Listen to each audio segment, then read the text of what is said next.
Right സൈഡിലൊരു school കാണാൻ പറ്റും, Ryan international academy എന്ന് പറഞ്ഞിട്ട്.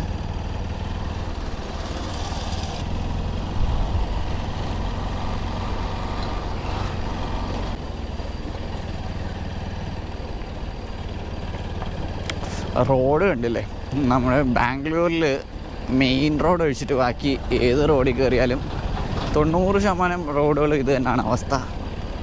ഇനിയിപ്പം ടാർ ചെയ്ത റോഡാണെങ്കിൽ അത് ഫുള്ള് പാച്ച് വർക്ക് ആയിരിക്കും. എന്തായാലും നമുക്ക് വണ്ടി മര്യാദയ്ക്ക് കുലുങ്ങാണ്ട് കൊണ്ടുപോകാൻ പറ്റുന്നൊരു റോഡ് മെയിൻ ഹൈവേസ് മാത്രമേ ഉള്ളൂ.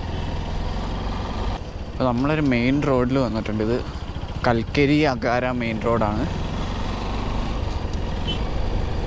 ഇത് ഫുള്ള് ഹോർമാവു എന്ന് പറഞ്ഞ സ്ഥലത്തിൻ്റെ ബേസിൽ വരുന്നതാണ്. ഫുള്ള് അതിനടുത്ത് ഒരു 2-3 കിലോമീറ്റർ ചുറ്റളവിലുള്ള സ്ഥലങ്ങളാണ് ഈ മൊത്തം ഞാനിപ്പോൾ കാണിച്ചതെല്ലാം.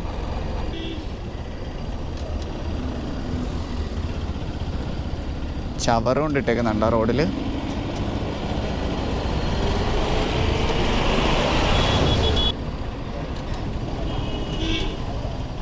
ഇതൊരു ഫൺ വേൾഡ് എന്നൊക്കെ എഴുതിയിട്ടുണ്ട്. അവിടെ ട്രാംപോളിന്, നിഞ്ച പാർക്ക് അങ്ങനത്തെ സംഭവങ്ങളൊക്കെ ഉണ്ടെന്ന് എഴുതിയിട്ടുണ്ട്. നമുക്കിവിടുന്ന് റൈറ്റാണ് പോകേണ്ട.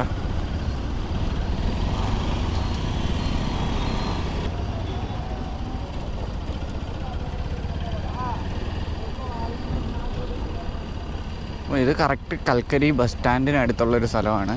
അപ്പോൾ നമ്മുടെ ലെഫ്റ്റ് സൈഡിലൊരു പാർക്കുണ്ട്. പക്ഷേ ഞാൻ മാപ്പിൽ നോക്കി വന്ന സ്ഥലം റൈറ്റ് സൈഡിൽ കാണുന്നതാണ്. അപ്പോൾ ഈ റൈറ്റ് സൈഡിൽ കാണുന്നത് കൽക്കരി കല്യാണി എന്നാണ് അതിന് പറയുന്നത്.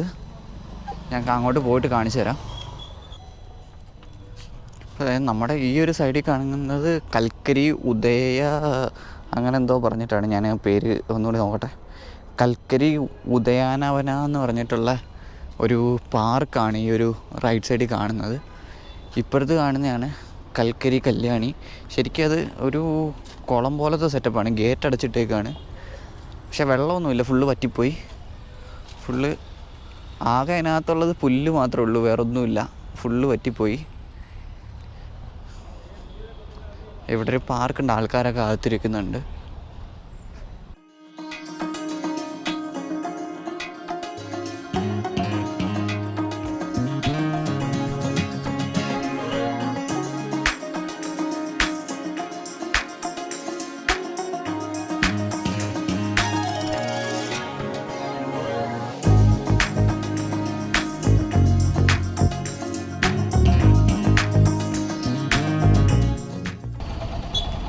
അങ്ങനെ നമ്മൾ കറങ്ങിത്തിരിഞ്ഞ് ജയന്തി നഗർ സർക്കിളിൻ്റെ അടുത്ത് എത്തിയിട്ടുണ്ട്.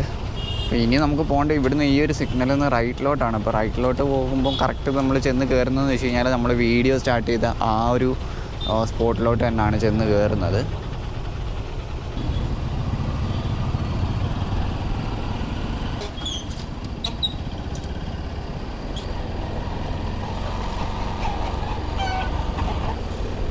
ഈ ഒരു റൂട്ടൊക്കെ നമ്മുടെ നേരത്തെ പഴയ വീഡിയോസ് കണ്ടിട്ടുള്ളവർക്ക് അറിയായിരിക്കും. കാരണം നമ്മൾ മറ്റേ വണ്ടിയുടെ പൊല്യൂഷൻ എടുക്കാൻ പോയതും അതുപോലെ തന്നെ ഓയിൽ ചേഞ്ച് ചെയ്യാൻ പോയതൊക്കെ ഇതുവഴിയാണ്. അപ്പോൾ അന്ന് ഈ റൂട്ടൊക്കെ അതിനകത്ത് കുറച്ചൊക്കെ കാണിച്ചിട്ടുണ്ടായി.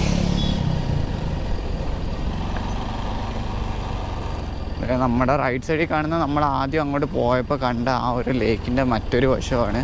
അപ്പോൾ ഇതിനുള്ളിൽ നമുക്ക് കയറാൻ പറ്റുന്നു. ഇപ്പോൾ 4 മണി കഴിഞ്ഞ് 5 മണി കഴിഞ്ഞിട്ടുണ്ട്. അപ്പോൾ എന്തായാലും ഓപ്പൺ ആയിട്ടുണ്ടാവും. അതായത് വെളുപ്പിനെയും വൈകിട്ട് ഈവനിങ്ങും മാത്രമാണ് ഓപ്പൺ ആവുന്നത് ഈ ഒരു ലേക്ക്. അപ്പോൾ അവിടെ കുറേ പാർക്ക് പോലത്തെ സെറ്റപ്പൊക്കെ ഉണ്ട്. അതുകൊണ്ടാണ് അങ്ങനെ ടൈമിങ് വെച്ച് ഓപ്പൺ ആവുന്നത്. നമ്മളിപ്പോൾ ബാംഗ്ലൂരിൽ എവിടെ നോക്കിയാലും കാണാൻ പറ്റുന്നൊരു കാര്യം എന്ന് വെച്ച് കഴിഞ്ഞാൽ ഏറ്റവും കൂടുതൽ വിറ്റ് കിടക്കുന്നത് ഈ ഒരു കരിക്കും അതുപോലെ തന്നെ തണ്ണിമത്തനുമാണ്. നമ്മൾ എവിടെ പോയാലും കാണാൻ പറ്റും. അവിടെ ഒരിടത്ത് ഇരിപ്പുണ്ടായിരുന്നു, എനിക്ക് കുടിക്കണമെന്നുണ്ടായിരുന്നു. പക്ഷേ അവിടെ ആളെ കണ്ടില്ല. അപ്പോൾ ഞാൻ നേരെ ഇങ്ങോട്ട് പോരുന്നു. ഇവിടെ തണ്ണിമത്തനുണ്ട്. ഒരു തണ്ണിമത്തൻ കഴിക്കാം. കരിക്ക് കിട്ടിയില്ല. എന്തായാലും ഒരു തണ്ണിമത്തൻ കഴിച്ചിട്ട് പോകാം.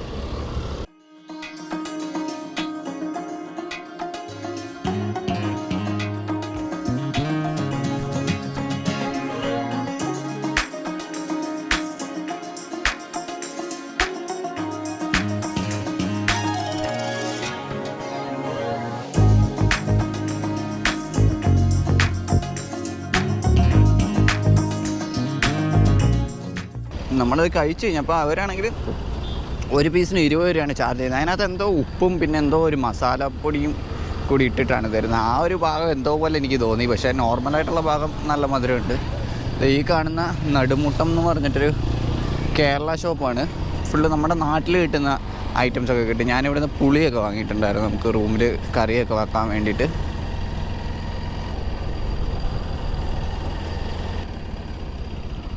ഇവിടെയാണ് ആ ഒരു ലേക്കിൻ്റെ പാർക്കിങ് വരുന്നത്.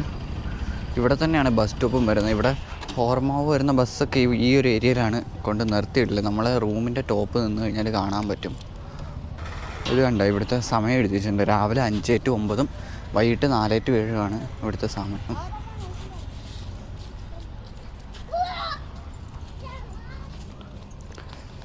ഇപ്പോൾ ഈ ഒരു ലേക്കിൻ്റെ പേര് പറയുന്നതെന്ന് വെച്ച് കഴിഞ്ഞാൽ ഹോർമാവു അകാര ലേക്ക് എന്നാണ്.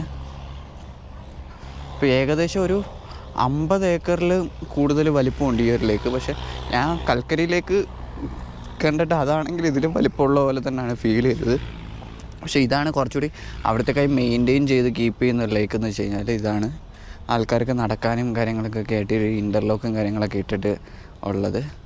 ശരിക്കും ഞാനിവിടെ ഈ ഒരു ഏരിയയിലോട്ട് താമസം മാറിയ സമയത്ത് ഈ ഒരു ലേക്കിൽ ഫസ്റ്റ് വന്നപ്പോൾ ഇതിൽ നല്ല ഈ ഒരു പാറക്കെട്ട് കാണുന്നതിൻ്റെ പകുതിയോളം വെള്ളം ഉണ്ടായിരുന്നു. പക്ഷേ ഇപ്പം നല്ല താണ്ടിട്ടുണ്ട്.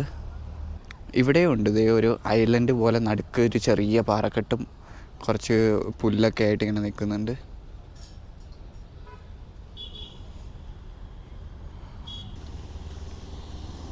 ഈ ഒരു ലേക്കിൻ്റെ ഇപ്പുറ വശത്തായിട്ട് ചെറിയൊരു കുളമുണ്ട്.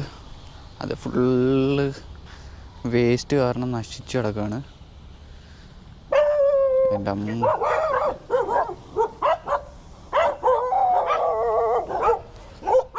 ഹെൽമെറ്റ് ഊരിയേക്കാം.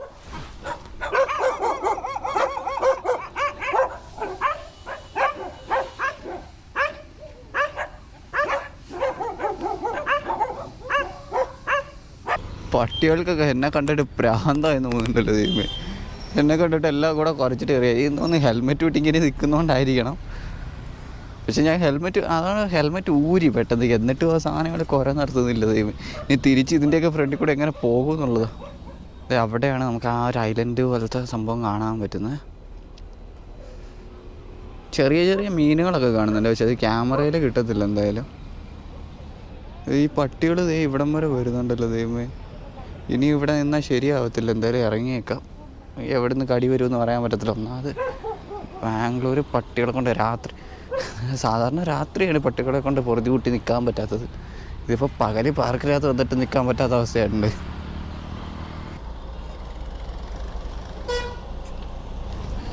ഗൈസ്, അപ്പോൾ ഇന്ന് നമ്മൾ കവർ ചെയ്ത ഈ ഒരു ഹോർമാവ് ഏരിയയും അതിനോട് അടുത്ത് കിടക്കുന്ന കുറച്ച് സ്ഥലങ്ങളാണ്. അപ്പോൾ ഇനി അടുത്ത എപ്പിസോഡിൽ കുറച്ചുകൂടി ദൂരത്തോട്ടൊക്കെ പോയിട്ട് അവിടെയുള്ള സ്ഥലങ്ങളൊക്കെ കാണിച്ചു തരാം. അപ്പോൾ ഇന്നത്തെ വീഡിയോ ഇഷ്ടമെങ്കിൽ എല്ലാവരും ലൈക്ക് ചെയ്യുക, മാക്സിമം സപ്പോർട്ട് ചെയ്യുക, ചാനൽ സബ്സ്ക്രൈബ് ചെയ്യുക. അപ്പോൾ അടുത്തൊരു വീഡിയോ ആയിട്ട് വരുന്നവരെ ബൈ.